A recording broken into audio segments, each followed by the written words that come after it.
Dear students, here we will discuss how the chromatogram will be developed in paper chromatography, means how the process will be carried out. We will take our sample and we will have a suitable solvent in which that sample will be soluble, and that solvent should not react with the paper.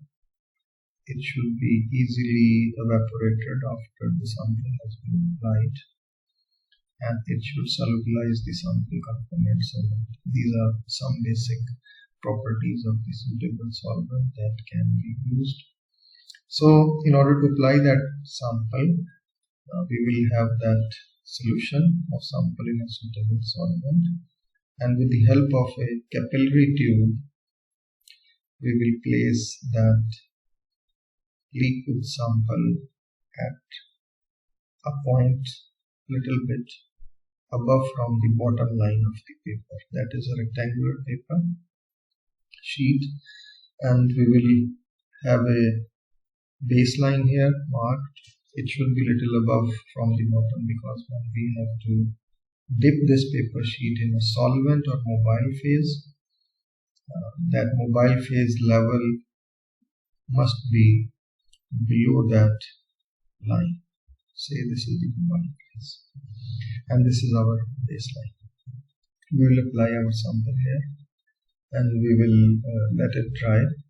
Around 100 microliters of sample is sufficient, and normally 1% sample solution is made, 1% or less than 1% for proper application. And then when the solvent is evaporated, it is dried. Some of the sample has been placed at this point. We will dip this paper into mobile phase. That mobile phase obviously will be present in a jar in a chromatographic tank with a lid,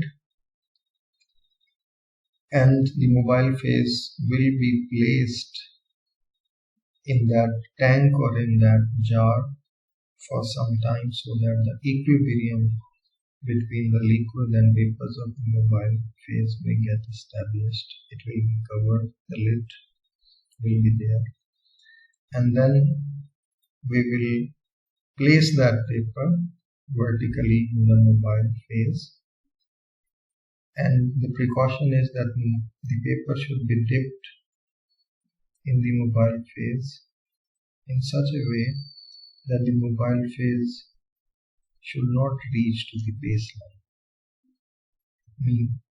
The baseline should not be dipped inside the mobile phase. It must remain above the mobile phase. And then with the capillary action, that mobile phase will move upward. This is vertical arrangement. And the components, with the passage of time, will be separated from each other. Here we can say this is a developed chromatogram. We can say that there are three components. Say for example, this pink one is component A, that was a mixture. This sky blue is component B, this red one is say component C. Initially, all these three components were in a mixture that was applied here, and then the mobile phase has moved upward on the paper, while the stationary phase, that was water that was present in the paper, has interacted with these components as well. How these components have been separated, we can say that the C, which has traveled far from the baseline, it is being carried out by the mobile phase this far. Means it has very less hindrance from the stationary phase, and it has more interaction, more attractive forces with the mobile phase. So it has been carried out with the mobile phase. This is the line where mobile phase has reached finally after like equilibrium time, or like 30 minutes, 40 minutes, or 1 hour, whatever it takes to reach mobile phase there. Normally, full paper is not allowed to get wet by the mobile phase. More preferably, 70 to 75% of the paper is being traveled by the mobile phase. So we call it at this point as the solvent front, the distance traveled by mobile phase. This is our baseline. Similarly, if we talk about the second component, that is B, we can say that to some extent it has been carried out by the mobile phase due to its interaction with the mobile phase, but it has less solubility, less interaction with the mobile phase as compared to C. And component A has more attractive forces with with stationary phase.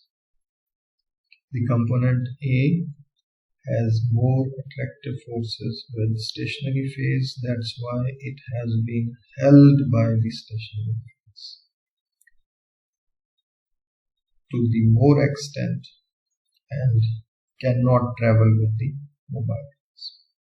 So it remains at this lower point. If we summarize this separation, we can say the component C has traveled a lot because it has more attractive forces with the mobile phase, or its nature resembles the nature of mobile phase. And component A has been retained by the stationary phase because it has more attractive forces with the stationary phase. If we consider water as a stationary phase, we can say that A is more polar, and because of its polarity, it is more soluble in water. It has got more extent of attractive force with water, so it will be retained by water and will not be allowed to travel a lot. It will stay lower in the chromatogram. So this is how these are separated. And then we have to calculate these distances in order to evaluate the separation process. So say the mobile phase has traveled 10 centimeters from the baseline. This is the distance from the baseline to the solvent front. Total distance traveled by the mobile phase, starting from its interaction with the mixture. The component C, say, has traveled 8 centimeters. The component B, say, has traveled 6 centimeters, and the component A has traveled, say, 3 centimeters. So these numbers will help us calculating the retardation factor, or the RF value, which is calculated for each component, like here for component A, for component B, and for component C, we have different RF values, retardation factors.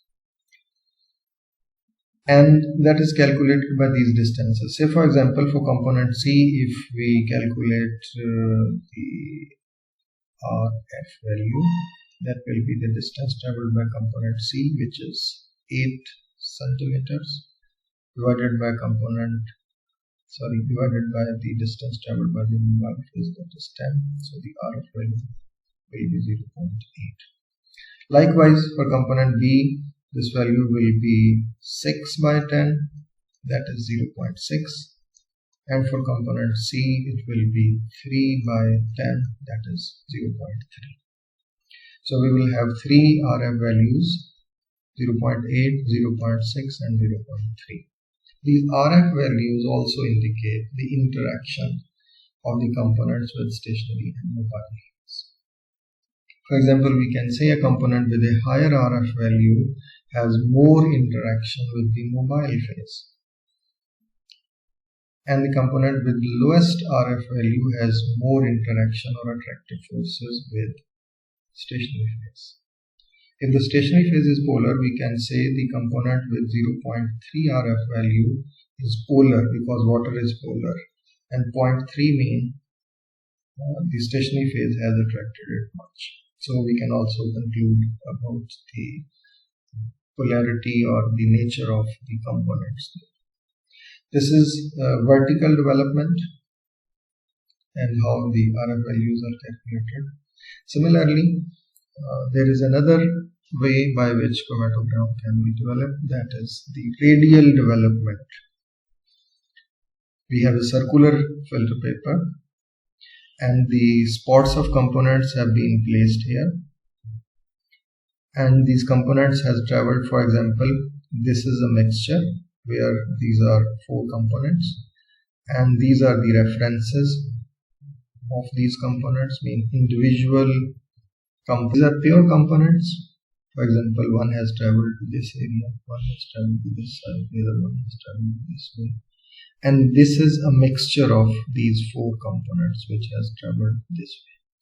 How this is done, we have this arrangement here. This is the solvent pool as a wick of thread which is actually dipped in the solvent, and solvent by means of capillary action travels through the wick to the paper. Here is the paper, and from the center of paper the solvent or the mobile phase spreads in all directions, taking the components with it according to their attractive forces.